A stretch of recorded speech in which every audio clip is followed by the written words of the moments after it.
The needle had barely touched her skin when the tattoo artist stumbled backward, knocking over his ink bottles.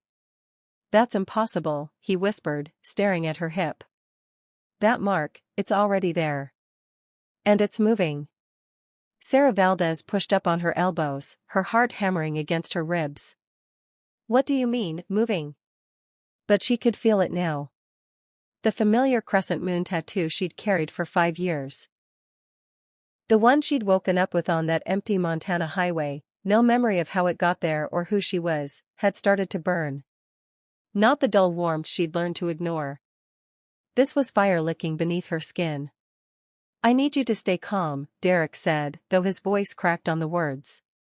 20 years in the business, arms sleeved in ink, and his hands were shaking like a rookie's.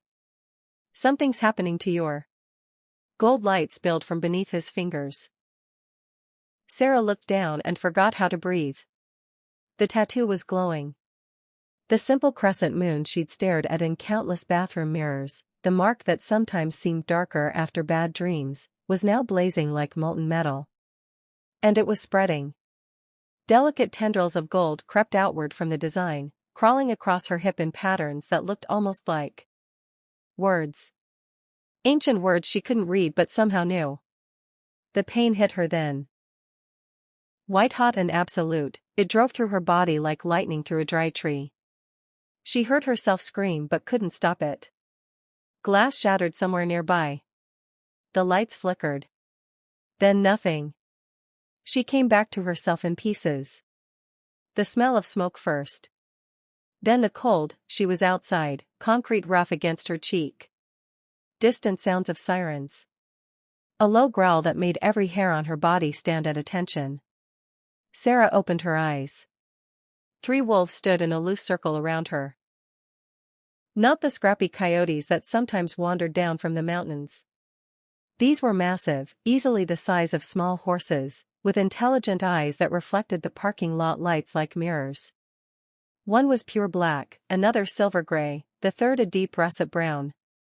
She should have been terrified. Should have scrambled away, screamed for help, done something. Instead, she felt an impossible calm settle over her, like sinking into a warm bath. Like coming home. The black wolf lowered its head. Then, impossibly, the other 2 followed.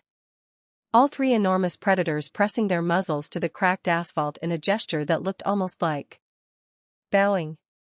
"Okay," Sarah whispered to herself. "Okay. I'm dreaming.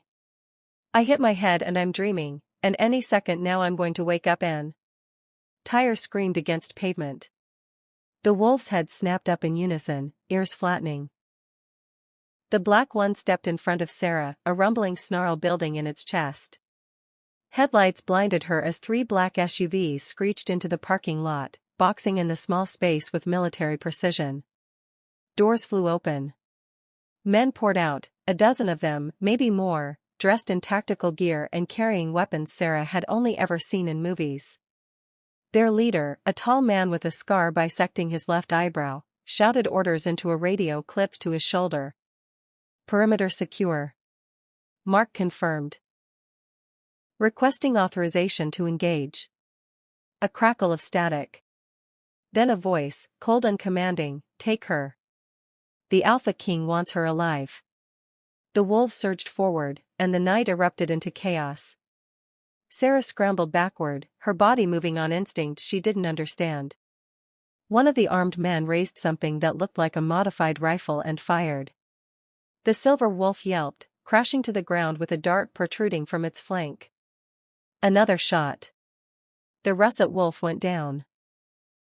The black wolf fought on, impossibly fast, taking down 2 men before a third dart caught it in the shoulder.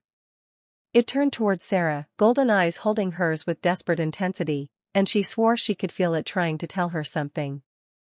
Run. Hide. Survive. Then it collapsed. "Target is unprotected," the scarred man reported. He approached Sarah slowly, dart gun raised.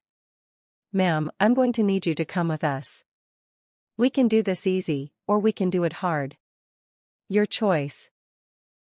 Something surged in Sarah's chest. Not fear, something older. Hotter.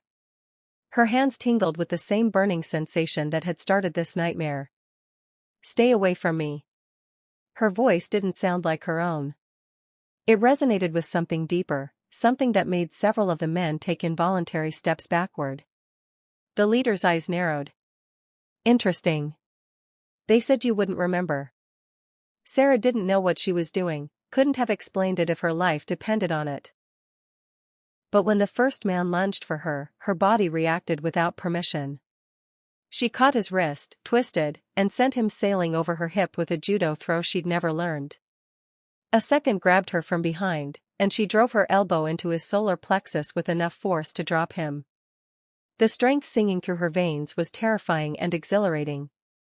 She felt alive in a way she hadn't in years. Maybe ever. A third attacker. A fourth. She handled them like they were moving in slow motion, her muscles executing techniques her mind had never encountered. The mark on her hip blazed hotter with each movement. For one glorious moment, she thought she might actually get away. Then the dart hit her neck. The effect was immediate.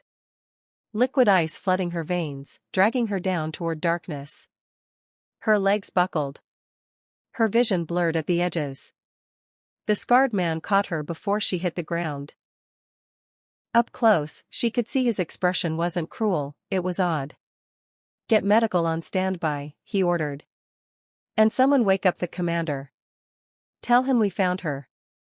The darkness was pulling at Sarah now, relentless. She fought it with everything she had, but her body was no longer responding. Movement in her peripheral vision. The black wolf, dragging itself toward her despite the sedative coursing through its system. She watched through dimming eyes as it shuddered, its massive form rippling. And then it wasn't a wolf anymore. A man knelt in its place. Young, maybe mid-20s, with dark hair and those same golden eyes. A sob tore from his throat as he stared at Sarah. It's really her, he gasped. The queen is alive. The last thing Sarah saw before the darkness claimed her was his face, and the terrible, desperate hope written across it. Then nothing at all. Chapter 2. Sarah woke to silk against her skin and the smell of wood smoke and pine. For a disoriented moment, she thought she was back in her apartment above the diner, wrapped in the threadbare quilt Mrs. Patterson had given her when she'd first stumbled into town. But no. The sheets were too soft. The mattress too perfect. And she was fairly certain her studio apartment didn't have a ceiling painted with actual gold leaf. She sat up slowly, her head pounding like she'd drunk a fifth of whiskey and chased it with regret. The room that swam into focus was obscenely beautiful, all soaring ceilings and floor-to-ceiling windows draped in velvet the color of midnight. The bed she occupied could have slept six comfortably, carved from dark wood and piled with more pillows than any human being could possibly need. A gilded cage, her mind supplied. That's what this is. Sarah pressed her palm to her hip, checking. The mark was still there, though the golden tendrils had receded back to their original crescent shape. It pulsed gently against her touch, warm but no longer burning. Good. You're awake. She hadn't heard the door open. A woman stood in the entrance, tall and regal in a slate-gray dress that probably cost more than Sarah made in a year. Her dark hair was swept into an elaborate arrangement, and her features were striking, high cheekbones, full lips, eyes the color of winter ice. Where am I? Sarah's voice came out rough. Who are you? What the hell is going on? The woman smiled, but it didn't reach those cold eyes. So many questions. I'm Lady Irina Voronov. You're in the Northern Sovereignty's royal palace. And as for what's going on, well. She paused, head tilting like a predator assessing prey. That's rather complicated. Then uncomplicate it. I'm afraid that's not my place. The Alpha King will see you when he's ready. Sarah threw off the covers and swung her legs over the side of the bed, ignoring the wave of dizziness that washed over her. She was still wearing her own clothes, jeans and the faded band t-shirt she'd thrown on for the tattoo appointment. At least they hadn't changed her while she was unconscious. Small mercies. Listen, lady, whatever your name is. I don't know what you people want with me, but I'm not staying here. I have a job. A life. Such as it is. She stood, swaying slightly. I want to leave. Now. Irina's smile sharpened. I'm afraid that's not possible. You're under the king's protection. I don't need anyone's protection. That's not for you to decide. Irina turned toward the door. Someone will bring you food shortly. I'd recommend eating. You'll need your strength. For what? But the door was already closing, and Sarah heard the distinctive click of a lock engaging. She stood in the center of the ridiculous room for a long moment, fists clenched at her sides. Then she did what she'd done every time life had knocked her sideways since she'd woken on that highway 5 years ago. She started looking for a way out. 3 floors above, in a study lined with books he hadn't read since she died, Kale Voronov stared at the surveillance feed on his laptop screen and forgot how to breathe. Same face. Same stubborn set to her jaw. Same way she moved. Economical, watchful, like she was always ready for the world to take a swing at her. But it couldn't be her. He'd held Serafina in his arms as she bled out on their wedding night. He'd buried her body in the royal cemetery, laid her in the ground with his own hands because he couldn't trust anyone else to do it right. He'd spent 5 years hunting down the assassins who'd taken her from him, dismantling their organization piece by piece, killing every last one of them with a patience that terrified even his own generals. He knew she was dead. He knew it. And yet. Brother. Irina's voice came from the doorway. He didn't turn around. You intercepted the Montana report, he said. His voice sounded strange to his own ears. Hollow. You didn't tell me. I wanted to verify it first. There was no point in. She hesitated. Kale, look at me. He couldn't. If he looked away from the screen, the woman on it might disappear. Might have never existed at all. The mate mark is authentic, Irina continued. Our physicians confirmed it. The bonding signature matches your bloodline perfectly. But she has no memories, Kale. Whatever she was, whoever she was, she's not that person anymore. Leave. The council is pressuring you to take Aluna. If you acknowledge this woman. Leave. A pause. Then the soft click of the door closing. Kale finally dragged his gaze from the screen. His hands were shaking. His wolf was howling in his chest, clawing at his control with a desperation he hadn't felt in years. Since the night he'd felt the mate bond snap, agony so complete it had dropped him to his knees in the middle of the reception hall. He'd wanted to die then. Had tried to, more than once. Only the need for vengeance had kept him moving forward, one bloody step at a time. And now. He pushed to his feet. His wolf surged forward, demanding more, closer, now, and for once, Kale didn't fight it. He moved through the palace corridors like a man possessed, servants scattering in his wake. He was dimly aware that he looked like hell, 3 days of stubble, clothes he'd slept in, the haunted eyes of a man who hadn't known peace since his 25th birthday. He didn't care. The guards outside her door stepped aside without a word. He didn't knock. Didn't announce himself. Just pushed open the door and stepped inside. She was at the window, trying to jimmy the lock with what looked like a hairpin. At his entrance, she spun around, dropping into a fighting stance that was more instinct than training. The mate bond hit him like a freight train. 5 years of muted grief, dulled pain, the constant gray fog of loss, all of it burned away in an instant. His wolf howled in recognition. His heart, the traitorous organ he'd thought long dead, stuttered back to life in his chest. Mate. Mate. Mate. She was alive. Thinner than he remembered, harder around the edges, with a wariness in her eyes that hadn't been there before. But it was her.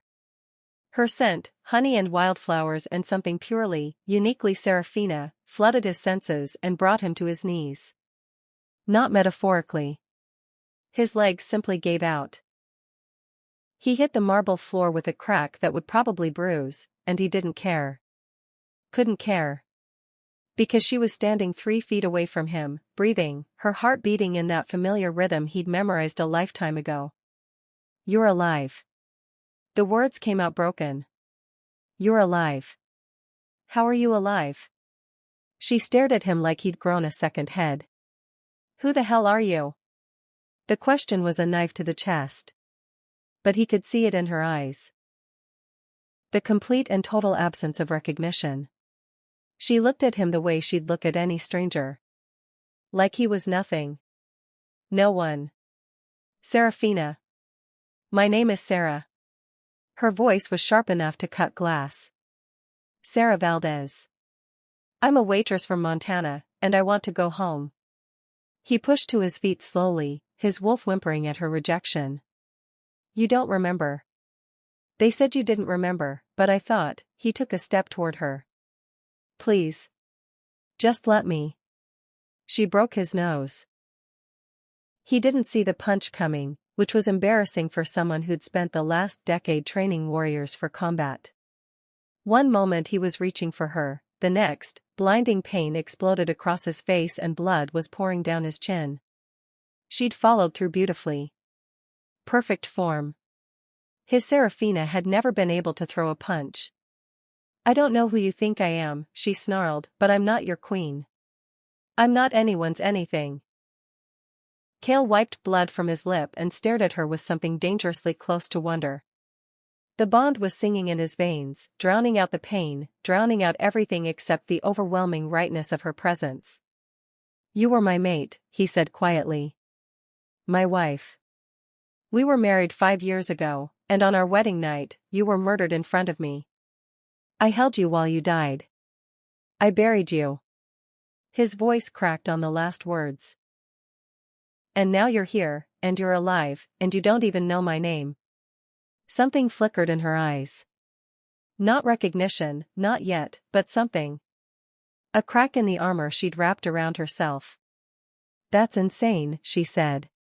But she sounded less certain. The mark on your hip. The crescent moon. He touched his own chest, right above his heart. I have one too. It appeared when we met for the first time. It's how mates find each other. It's how I knew you were mine. She shook her head slowly. I don't know anything about mates or werewolves or any of this. I woke up on a highway 5 years ago with no memory and this tattoo. That's all I know. 5 years ago. Cale's mind raced. The night I thought you died. I didn't die. Obviously. She gestured at herself. Someone must have, what? Faked my death? Wiped my memory? That's insane. That's movie plot nonsense. And yet here you are. In a palace full of werewolves, with a royal mate mark, and strength you can't explain. He took another step toward her, slower this time. I don't know how this happened, Sarah. I don't know who did this to you or why. But I'm going to find out. And until I do, you need to stay here. You need to be protected. Protected from what? Whoever wanted you dead badly enough to stage your murder. Whoever stole your memories and left you alone in the world. His voice hardened. They're still out there. And when they learn you're alive. He didn't finish the sentence. He didn't have to. Sarah's jaw tightened. She was calculating, he could tell, weighing her options, looking for angles. The woman he'd married had been gentle, trusting, quick to smile. This version of her was something else entirely. Forged in fire he couldn't imagine. Part of him grieved for the softness she'd lost. Part of him, a larger part than he wanted to admit, was fascinated by what had taken its place. Fine, she said finally. I'll hear you out. But I'm not promising anything, and the second I get a clear shot at the exit, I'm gone. Understood? Understood. She held his gaze for a long moment, searching for something. He didn't know if she found it. Your nose is still bleeding, she said flatly. You should probably do something about that. Despite everything, the grief and the shock and the impossible miracle standing in front of him. Cale felt the corner of his mouth twitch upward. It's not the first time you've made me bleed, he murmured. Though usually it was my heart. She rolled her eyes. Does that line actually work on anyone? It used to work on you. Something flickered across her face again. Gone too fast to name. She turned back toward the window, presenting him with the rigid line of her spine. Go away, she said. I need to think. He should have argued. Should have stayed, pressed his advantage, tried to break through the wall between them. But 5 years of loss had taught him patience. And something told him that this woman, this harder, sharper version of his mate, wouldn't respond well to pressure. There are guards at every exit, he said quietly. Not to keep you prisoner. To keep you safe. Sure. I'll have food sent up. Real food, not prison rations. No response. Sarah. He waited until she half-turned, meeting his eyes over her shoulder. I thought I'd lost you forever. Whatever you need, whatever it takes, I'm not losing you again. He left before she could respond. Sarah waited until the door clicked shut before she let her legs give out. She slid down the wall, pressing her palms against the cold marble, and tried to remember how to breathe. Her hand was still throbbing from the punch. She'd felt something crack when her knuckles connected with his face, and she wasn't sure if it was his cartilage or her bones. Worth it. But God, the way he'd looked at her. Like she was water in the desert. Like she was the answer to a prayer he'd given up on years ago. No one had ever looked at her like that. Not in the life she remembered, anyway. We were married. You were murdered. I buried you. Insane. All of it. And yet. She pressed her hand to her hip, feeling the mark pulse beneath her palm. The same warmth she'd felt when he walked into the room.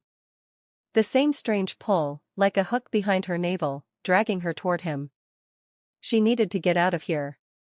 Needed to think clearly, away from his golden eyes and his broken voice and the terrible, desperate hope he carried like a wound. Sarah pushed to her feet and moved toward the door. It wasn't locked. She hadn't expected that. She eased it open, peering into the corridor beyond. Empty, except for 2 guards stationed at the far end. They watched her emerge but made no move to stop her. She started walking. Down the corridor, past doors she didn't open, around corners she didn't recognize. The palace was a maze of marble and gilt, every surface polished to a mirror shine. She caught glimpses of people, servants, she assumed, but no one spoke to her. The main entrance was easy to find. A massive set of double doors, carved with images of wolves and moons, standing open to reveal a courtyard bathed in afternoon sun. Freedom. 20 steps away. Sarah walked faster. 15 steps. 10. 5. She crossed the threshold. And the world exploded in pain. The mark on her hip blazed white-hot, agony lancing through every nerve in her body. She heard herself scream, felt her legs crumple, felt the cold stone of the courtyard rushing up to meet her. Hands caught her before she hit the ground. Someone was shouting. The pain was receding now, but slowly, like a tide that didn't want to release its grip. She was bound to this place. Bound to him. And she had no memory of why. Chapter 3. 3 days in a gilded cage, and Sarah was ready to claw her way through the walls. She'd tried escaping twice more since that first disaster at the threshold. Both times, the mark had flared with that same blinding agony, dropping her before she could make it 10 feet beyond the palace doors. Whatever bound her to this place, it wasn't negotiable. So she'd switched tactics. Observed. Listened. Learned. The palace operated on its own rhythm, one she was slowly beginning to understand. Servants moved like ghosts through the corridors, efficient and silent. Guards changed shifts at dawn and dusk. And everywhere she went, she felt eyes on her, some curious, some hostile, all watching. Waiting to see what she would do. The king requests your presence at tonight's formal dinner. Sarah looked up from the window seat where she'd been pretending to read. A young woman stood in the doorway, dark hair braided simply, eyes downcast. One of the palace attendants assigned to her room. Does he? It would be advisable to attend, my lady. The girl hesitated. The court wishes to meet you. Officially. My lady. Like she was someone worth addressing with respect. The absurdity of it made Sarah want to laugh. And if I refuse? The attendant's gaze flickered up, and Sarah caught a glimpse of something like fear. The Alpha King is patient, my lady. But the court is not. They have questions. Doubts. A pause. It would be better to face them on your feet than have them come to you. Sound advice, actually. Sarah had learned that much from 5 years of working in a diner: never let someone corner you when you can meet them in open ground. Fine.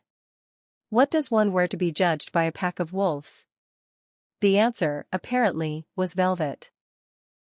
Deep burgundy, cut close to her body and flowing to the floor, with a neckline that dipped low enough to make her uncomfortable.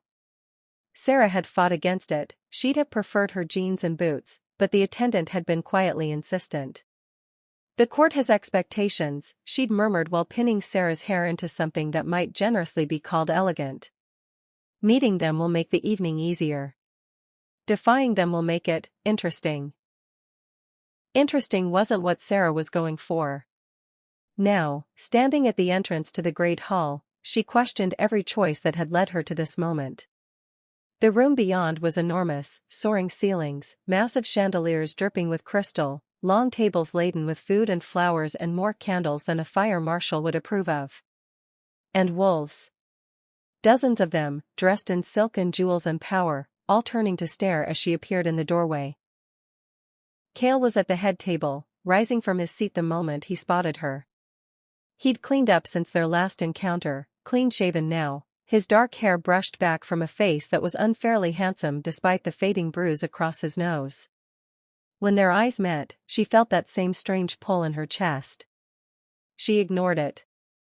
The walk to the head table felt like a mile. Conversations died as she passed, replaced by whispers that followed her like a shadow. She caught fragments. Imposter. Miracle. Human stench. Luna returned. A woman blocked her path. Tall, blonde, and beautiful in a cold, polished way that reminded Sarah of ice sculptures. Her dress was silver and white, cut to showcase a figure that was probably insured for millions. She smiled at Sarah, and it didn't reach her eyes. So. The Lost Queen returns. Sarah stopped. And you are? A flicker of surprise, quickly hidden. Duchess Yelena Voronova. The king's former betrothed. She said it like a title, like something that mattered. Before you came along, of course. Before you stole what wasn't yours. I don't remember stealing anything. No. Yelena's smile sharpened. I suppose you wouldn't. Memory loss. How convenient. She circled Sarah slowly, looking her up and down with open disdain. Tell me, does the mark still function? Or has 5 years among humans dulled even that?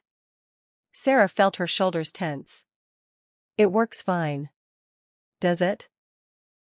Yelena's voice carried, and Sarah realized with a chill that they had an audience now. Wolves drifting closer, conversations dying, eyes fixed on the confrontation. I've heard rumors that it barely glows anymore. That it's faded to almost nothing. She leaned in, close enough that Sarah could smell her perfume, something floral and expensive and cloying. A true Luna's mark blazes like the sun. Yours is barely a smudge. Perhaps the moon goddess has revoked her claim. Laughter rippled through the watching crowd. Not everyone, Sarah caught glimpses of disapproval, concern, even anger, but enough. Enough to make her blood heat. She thought of all the times she'd been dismissed, overlooked, treated like she was nothing. 5 years of building a life from scraps, of proving herself to employers who assumed a woman with no history must have something to hide. 5 years of fighting for every scrap of respect. And this perfumed predator thought she could tear that down with a few clever words? Something cracked open inside Sarah. Something that had been waiting. The mark on her hip blazed to life. She felt it this time, really felt it, like a door swinging wide in her chest. Golden light erupted from beneath her dress, so bright that wolves threw up their hands to shield their eyes. Yelena stumbled backward, her composure finally cracking. And Sarah heard herself speak in a voice that wasn't quite her own. Deeper. Older. Resonant with something that made the chandeliers tremble. Careful, Duchess. The moon goddess doesn't revoke. She remembers. Silence. Absolute and complete. Sarah didn't know where the words had come from. They'd risen from somewhere deep, somewhere she couldn't access, spoken through her lips like she was a puppet on strings. The power receded as quickly as it had come, leaving her shaky and cold. But the look on Yelena's face, pure, undisguised fear, was worth every moment of confusion. I think, Cale said quietly, appearing at Sarah's elbow like he'd materialized from thin air, that's quite enough excitement for one evening.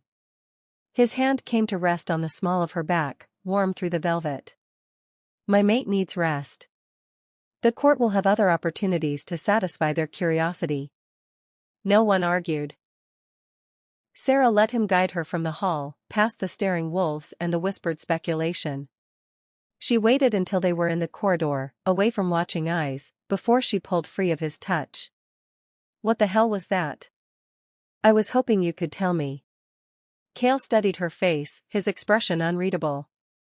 That voice. Those words. Did you feel like yourself when you spoke them? No. The admission came out harder than she intended. I felt like someone else was using my mouth. Is that normal? For a Luna connected to her power? Yes. He paused. For a human with no memory of being a werewolf? No. Sarah pressed her palm to her hip, feeling the mark pulse gently beneath the fabric. It was still warm, but fading now, settling back into its usual state. What am I? She whispered. Cale didn't answer. Maybe he didn't know either. Midnight found Irina in the palace's forgotten wing, where dust gathered and servants rarely ventured. The hooded figure was already waiting. She survived the court, Irina said without preamble. More than survived. Her power manifested. Impossible. The voice was graveled, wrong somehow, like stones grinding together. The ritual stripped everything. She should be nothing but a hollow shell. And yet she stood in front of 50 wolves and made Yelena Voronova cower. Irina's composure cracked, just for a moment. She looked like her, Malachi. Spoke like her. The bond is reforming. I can feel it. My brother is already lost. Then we accelerate. Irina shook her head. We can't rush this. If anyone suspects. You should have killed her properly the first time. The words hung in the air like a blade. Irina's jaw tightened. I thought I had. I watched her die. I felt the mate bond shatter through my brother like a physical blow. She was dead. Obviously not. 5 years ago, it had been so simple. The Omega nobody from a nothing pack, somehow catching the crown prince's attention at the summer solstice. Irina had watched her brother fall in love with Serafina, watched him announce their engagement with that ridiculous smile on his face, watched her own carefully constructed future crumble to ash. She'd spent 15 years positioning herself as the power behind the throne. Grooming her brother to rely on her counsel, eliminating rivals, building alliances. The crown was never going to sit on her head, she wasn't fool enough to want that target. But the person who controlled the king controlled everything. And then some wide-eyed Omega had waltzed in and taken it all.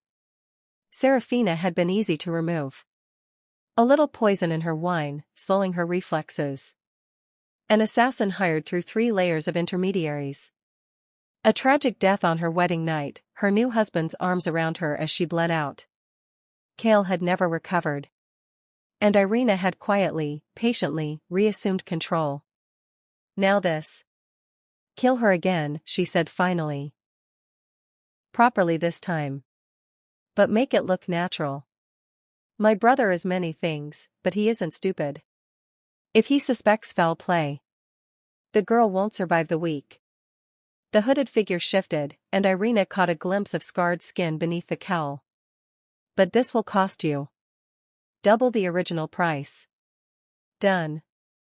And when the wolf court falls into chaos with no Luna and a broken king, you'll remember who helped you climb back to power. Irina smiled, cold and sharp. I never forget a debt, Malachi. Or an opportunity. Sleep wouldn't come. Sarah had been staring at the ceiling for hours, replaying the evening's events in her mind. The golden light. The strange voice. The look in Cale's eyes when he'd asked if she felt like herself. No, she thought. I haven't felt like myself in 5 years. Maybe longer. She threw off the covers and crossed to the window, pressing her forehead against the cool glass. The moon was full tonight, painting the palace grounds in silver. Beautiful, in a way that made her chest ache. Trust your instincts, Mrs. Patterson had told her once. Sometimes they know things your brain hasn't figured out yet. Her instincts were screaming now. Not about the danger, though that was certainly real, but about something else. Something hidden. Something waiting to be found. Sarah turned away from the window and surveyed the room with fresh eyes. She'd searched it before, of course.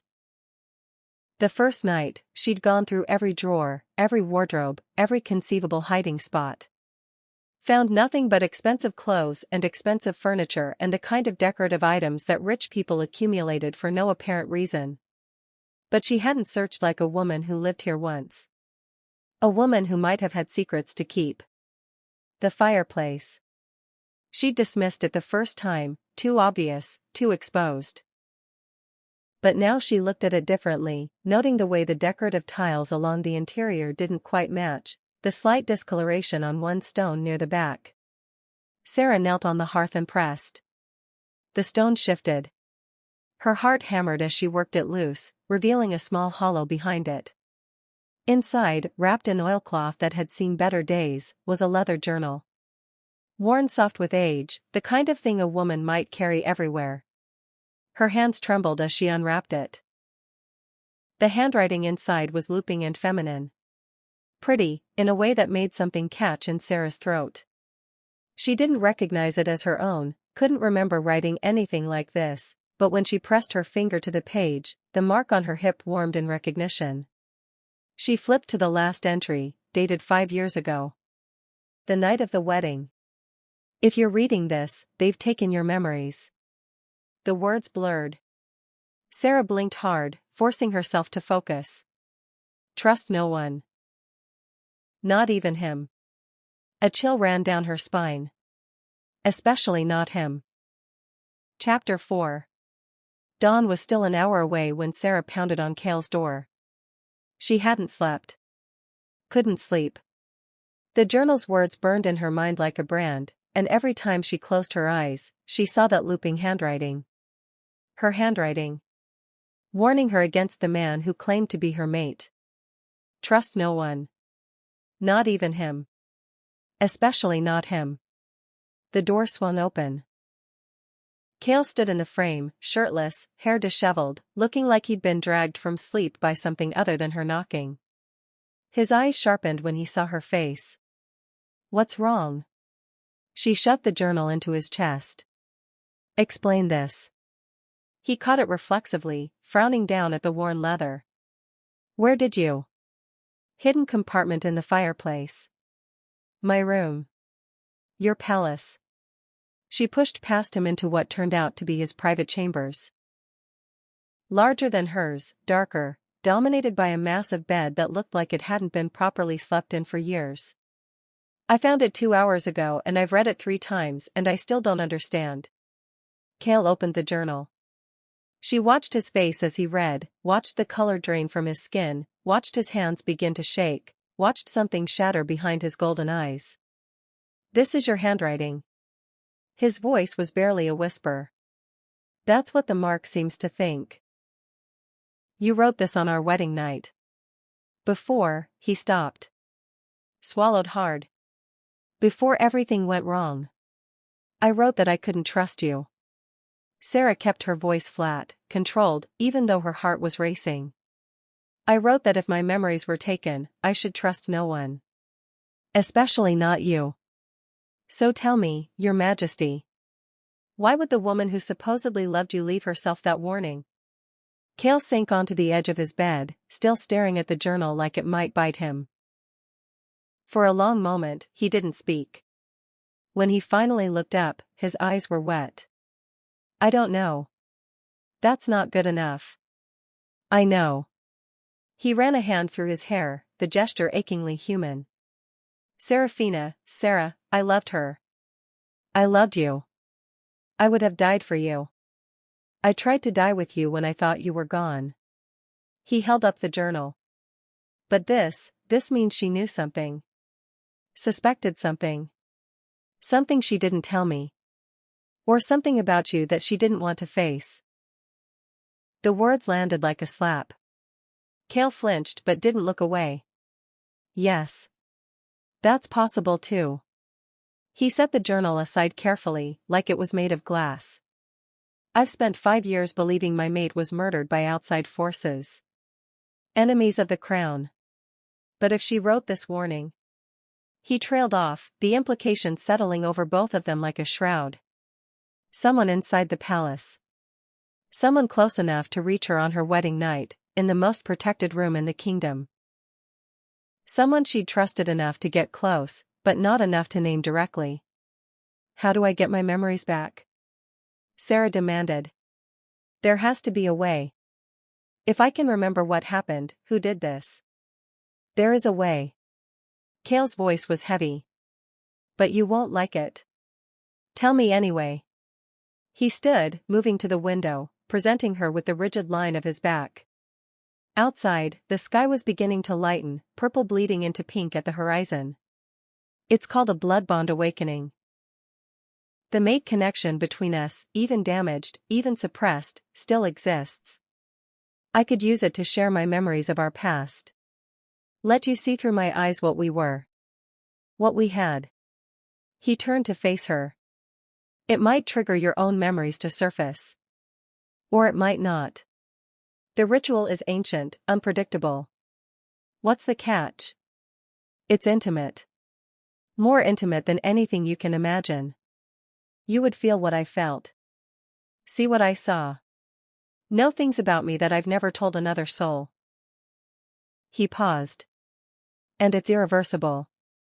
Once the bond is opened that way, it can never be fully closed again. We would be connected, truly connected, for the rest of our lives. Sarah's stomach tightened. That's convenient for you. It's not convenient for anyone. His voice sharpened, the first hint of temper she'd seen from him. I didn't ask for this. I didn't ask to find you again, to have hope shoved back into my chest when I'd finally learned to live without it. But here we are. And if you want answers, if you want to know who did this to you and why, this is the only path I know. Fragments. She'd been having them since she arrived at the palace, though she hadn't wanted to admit it. Flashes of something that felt like memory, too vivid to be imagination. A moonlit garden. The taste of champagne. Hands on her waist, spinning her in a dance she didn't remember learning. And darker things too. Blood on white fabric, a woman's face twisted with hatred, the cold bite of a blade against her throat. I want to see everything, she said finally. Even the parts you don't want me to see. Cale's expression flickered. Sarah. That's my condition. All of it or none of it. No editing. No protecting me from whatever you think I can't handle. She crossed her arms.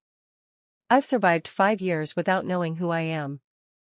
I can survive the truth. A long pause. Then, slowly, Cale nodded. All of it. I promise. They performed the ritual that night, in a chamber deep beneath the palace that Sarah hadn't known existed. Stone walls covered in ancient symbols. Candles arranged in precise patterns. The air thick with something that felt older than time. Cale had explained the mechanics, blood exchanged, words spoken, the mate bond used as a bridge between their minds. Simple in theory. Devastating in practice. She sat across from him, their knees almost touching, a silver knife between them. This will hurt, he warned. Everything hurts. She picked up the knife before he could, drawing the blade across her palm with a hiss. Blood welled up, dark in the candlelight. Your turn. He took the knife from her, his fingers brushing hers. The contact sent sparks racing up her arm. He cut his own palm, then reached out to press their wounds together. The moment their blood touched, the world dissolved. She saw herself through his eyes. A great hall, packed with wolves in their finest clothes. A summer celebration of some kind. She could feel his boredom, his irritation at the endless parade of eligible females his advisors kept parading before him. 23 years old and already tired of the game. Then she walked in. Not through the main entrance. Through the servant's door, carrying a tray of wine glasses, trying to be invisible. Brown hair pulled back in a simple braid. A dress that had been mended more than once. Nothing special about her. Nothing remarkable. Except. The moment he saw her, something clicked into place in his chest. A lock finding its key. A puzzle completing itself. He felt the mark burn to life above his heart and knew, with absolute certainty that this woman was his. She looked up. Their eyes met. And he watched her tray slip from nerveless fingers, shattering on the marble floor. She felt it too. He could see it in her face. The shock. The wonder. The terror. A servant's daughter. An Omega with no status, no name, no future. The mate of the crown prince. Impossible. Perfect. Inevitable. The vision shifted. Spun. Reformed. Secret meetings in the garden, after midnight when the court slept. His hands in her hair, her laughter muffled against his shoulder.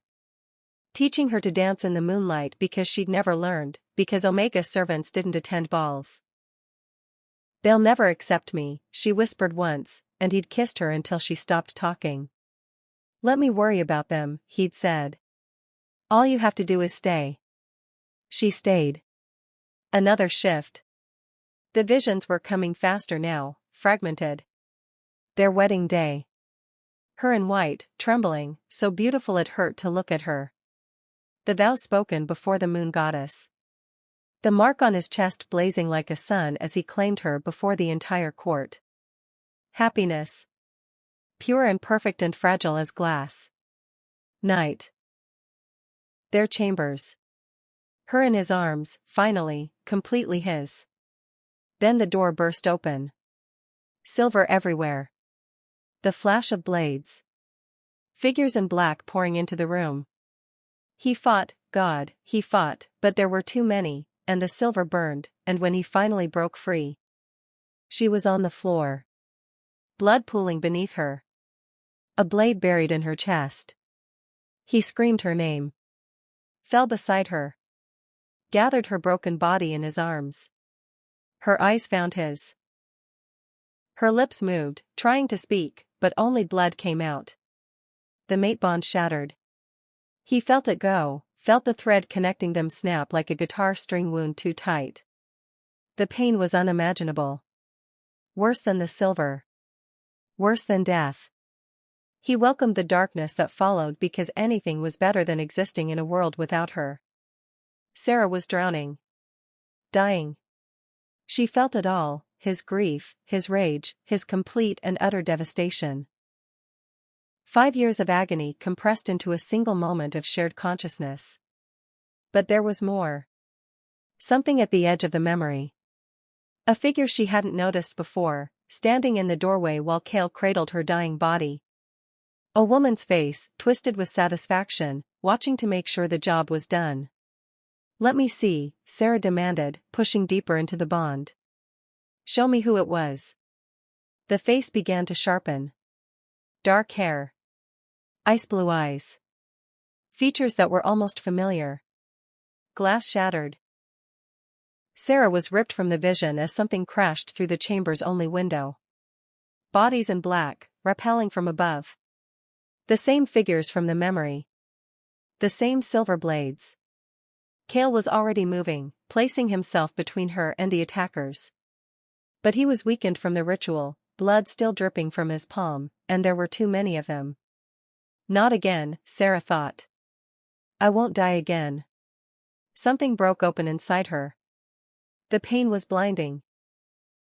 Every bone in her body shifting, breaking, reforming. She heard herself scream, but the sound that came out wasn't human. It was a howl. A roar. A declaration of war. She'd never shifted before. Didn't know she could. But her body knew, and it was done waiting for her permission. When the transformation ended, she stood on 4 legs instead of 2. Everything was sharper, smells, sounds, the beating hearts of the men who'd come to kill her. She looked down at her paws and saw white fur, bright as moonlight. The assassins froze. One of them whispered, "Impossible." The Luna wolf was supposed to be dead. Sarah, or the wolf that was Sarah, didn't give them time to reconsider. She launched herself at the nearest attacker with a speed that should have been impossible, jaws closing around his throat before he could raise his blade. Blood. Hot and copper bright. The taste of it should have revolted her. Instead, it felt like coming home. The fight was brutal and brief. 5 assassins. 5 broken bodies. When it was over, Sarah stood in the center of the carnage, sides heaving, her white fur stained crimson. Then the wolf receded, and she was human again, naked, shaking, collapsing to her knees on the blood-slicked floor. Kale caught her before she hit the ground. "Sarah. Sarah, stay with me." But she was fading, exhaustion and shock and something else dragging her down. The ritual. The memories. The face that had almost come clear before the attack. She grabbed his arm, fingers digging in hard enough to bruise. "I saw her," she gasped. "In the doorway. That night. I saw." "Who?" Kale's voice was desperate. "Who did you see?" The name rose from somewhere deep. Somewhere that remembered everything. "Irina." She saw his face go white. Saw the understanding and the horror and the rage chase each other across his features. Then the darkness took her, and she saw nothing at all. Chapter 5. The throne room had never felt so cold. Kale stood at the base of the dais, still wearing the blood-stained clothes from the ritual chamber. He hadn't bothered to change. Hadn't bothered to do anything except order his sister dragged from her chambers and brought before him. Irina knelt in the center of the room, held in place by 2 of his most trusted guards. Her elaborate hair had come undone during her arrest, dark strands falling across a face that showed no fear. Only fury. "Brother." She said the word like a curse. "Is this how you treat family? Based on the ravings of a half-dead imposter? She named you." His voice was quiet. Controlled. The kind of quiet that preceded storms. "In the ritual chamber, surrounded by assassins you sent, she named you as the one who orchestrated her murder. Attempted murder, clearly. Since she's still breathing." Something cracked in Kale's chest. He'd known his sister was ambitious. Cold. Calculating in ways that had served the kingdom well over the years. But this? "Tell me it's not true." He hated the pleading note in his voice. Hated that some small part of him still wanted to believe the woman who'd read him bedtime stories, who'd held his hand at their parents' funeral, couldn't be capable of this. "Tell me she's wrong, Irina. Lie to me if you have to." Just. Why would I lie? Irina's chin lifted, defiant. I did what needed to be done. What you were too blinded by the mate bond to see. The admission hit him like a physical blow. She was a servant's daughter, Kale. An Omega with no name, no breeding, no political value whatsoever. You were going to put her on the throne beside you. Make her the Luna of the most powerful territory in North America. Irina's laugh was bitter. Our ancestors would have burned the palace down rather than see such weakness on display. She was my mate. And that's exactly the problem, isn't it? Irina shook off the guard's hands, rising to her feet despite their protests. The mate bond doesn't care about politics. Doesn't care about bloodlines or alliances or the stability of kingdoms. It sees some pretty Omega with kind eyes and decides she's worthy of a crown. She spat the words like poison. I saw what she would do to us. To everything our family built. So yes, brother. I did what you were too blinded to do. I protected our bloodline. The silence that followed was absolute. Kale stared at his sister, this stranger wearing a familiar face, and felt something die inside him. The last shred of hope that there might be an explanation. A misunderstanding. Anything other than the ugly truth standing before him. You had her killed. I had her removed. Irina's eyes glittered. There's a difference. Death would have been kinder, actually. Cleaner. But the witch I hired had a reputation for thoroughness. She didn't just kill wolves. She erased them. Stripped their memories, their connections, their very identities. Then dumped what was left in the human world to live out meaningless little lives. Kale's hands were shaking. You took everything from her. I let her live. Irina's smile was sharp as a blade. You should be thanking me. Most in my position would have ensured the body was never found. Instead, I gave her a chance at peace. A quiet human existence, far from courts and politics and mates who would have dragged her into a world she was never meant for. You let her suffer. His voice cracked on the word. 5 years. 5 years Sarah had spent alone, confused, frightened, building a life from nothing because his own sister had decided she wasn't worthy of the one she had. We all suffer, brother. That's what it means to lead. The throne room doors crashed open. Sarah stood in the entrance, flanked by the young wolf who'd shifted in the parking lot, Marcus, Kale remembered, one of his most loyal scouts. She was wearing borrowed clothes, her hair still wild from the shift, her skin pale but her eyes burning with something that made every wolf in the room take a step back. She'd heard. From the look on her face, she'd heard everything. Don't. She stopped Kale with a single raised hand when he moved toward her. This isn't yours to handle. Sarah. She stole my life. Her voice was steady, but Kale could see the tremor in her hands, the effort it took to hold herself together. My memories. My wolf. My name. 5 years of waking up every morning wondering who I was and why I couldn't remember. 5 years of feeling like a ghost in my own skin. She moved forward, each step deliberate, until she stood directly in front of Irina. You don't get to take this from me too. Irina looked her up and down with undisguised contempt. So the servant speaks. Tell me, Luna, do you even remember how to curtsy? Or did the witch take that along with everything else? Sarah's mark flared beneath her clothes. Golden light spilled through the fabric, bright enough to cast shadows. You thought you could make me nothing. Her voice carried to every corner of the hall, resonating with that same strange power that had manifested at the dinner. You stripped my memories. My wolf. My name. You left me on a highway in the middle of nowhere with blood under my fingernails and no idea how I got there. The light was spreading now, creeping up her arms in those ancient patterns Kale had seen before. Wolves throughout the throne room dropped to their knees, responding to something they probably couldn't even name.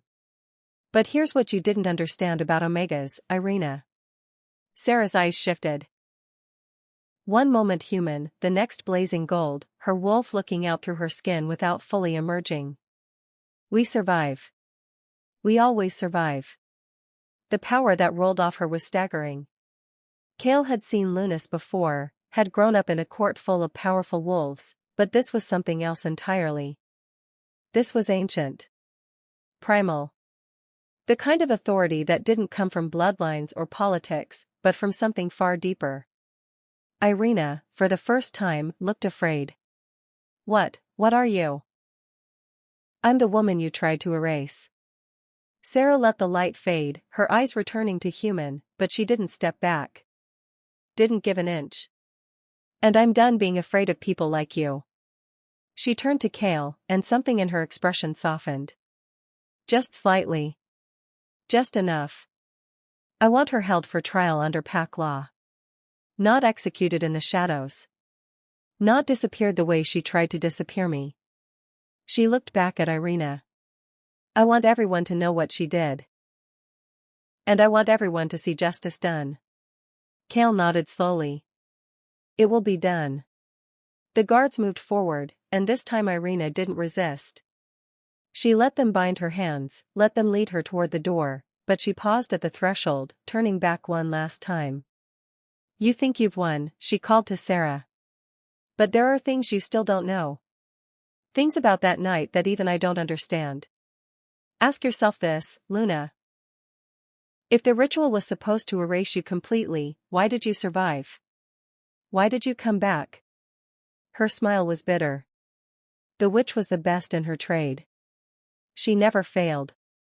So what made you different? Then she was gone, and the throne room erupted in chaos. It took hours to restore order. Wolves demanding explanations. Advisors shouting about succession and security and a dozen other concerns that Cale couldn't bring himself to care about. Through it all, Sarah stood silent at his side, watching the court that had once mocked her descend into panic over her return.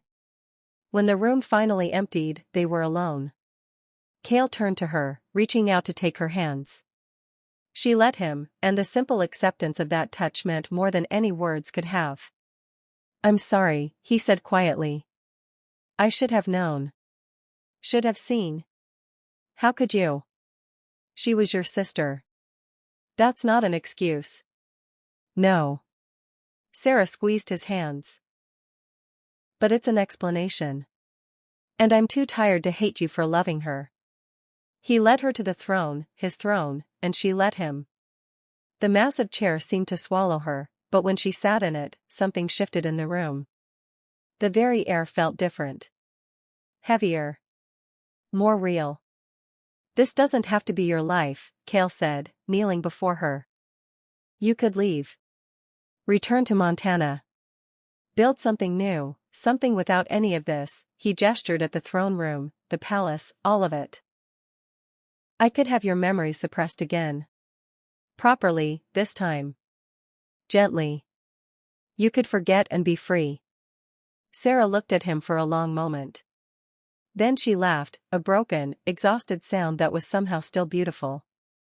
3 days ago, I was serving coffee and dodging drunk tourists. Now I'm sitting on a throne with a werewolf king kneeling at my feet, offering me the choice between freedom and a crown. She shook her head.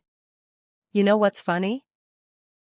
A week ago, I would have taken the first option without hesitation. And now? She looked out at the empty throne room. The gilded walls. The moonlight streaming through stained glass windows that depicted wolves and moons and ancient battles. Now I'm too angry to walk away.